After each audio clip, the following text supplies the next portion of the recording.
Hello everyone, my name is Emily Day. Let me ask you, do you take allergy medication or over-the-counter pain medication? Perhaps cold medicine when you're sick.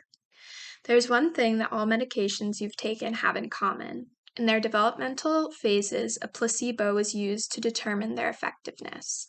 Placebos are an incredibly important tool in the research and development of new drugs and treatments.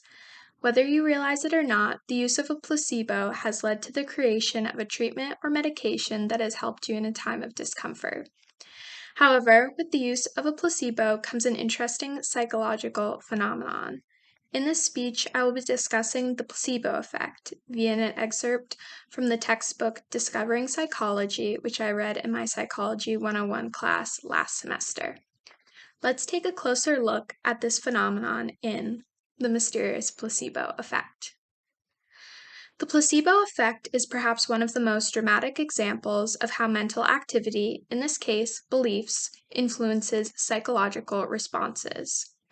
A placebo is an inactive substance with no known effects, such as a sugar pill or an injection of sterile water.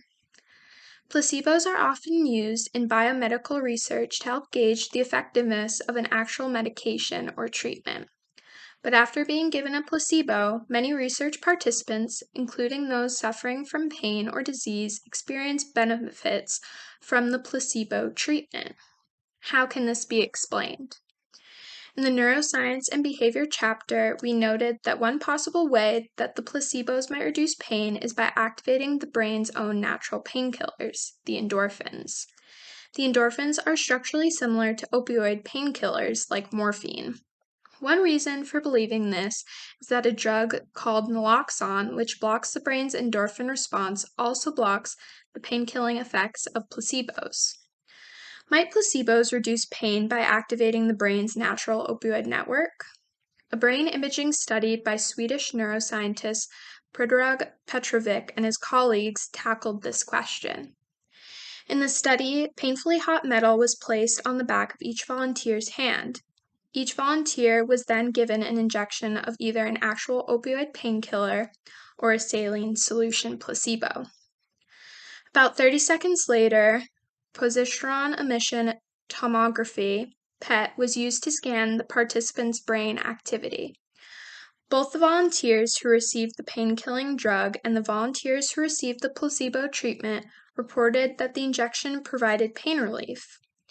In the two PET scans that were taken, you can see that the genuine pain-killing drug and the placebo activated the same brain area, called the anterior cingulate cortex. The anterior cingulate cortex is known to contain many opioid receptors. Interestingly, the level of brain activity was directly correlated with the participants' subjective perception of pain relief. Many questions remain about exactly how placebos work, but studies by Petrovic and others have substantiated the biological reality of the placebo effect. For example, John Carr-Zubeda and his colleagues showed that a placebo treatment activated opioid receptors in several brain regions associated with pain. Further, the greater the advocation, the higher the level of pain individual volunteers were able to tolerate. As these studies show, cognitive expectations, learned associations, and emotional responses can have profound effects on the perception of pain.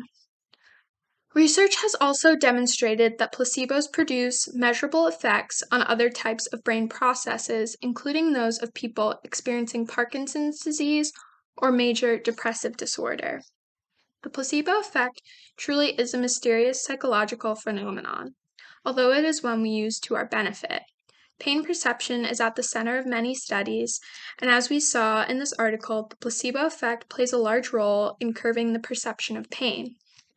It advocates for the phrase mind over matter. Placebos will continue to play an important role in the development and research of new drugs and treatments that will improve your health. Who knows, maybe one day, if it hasn't happened already, you'll experience the placebo effect firsthand.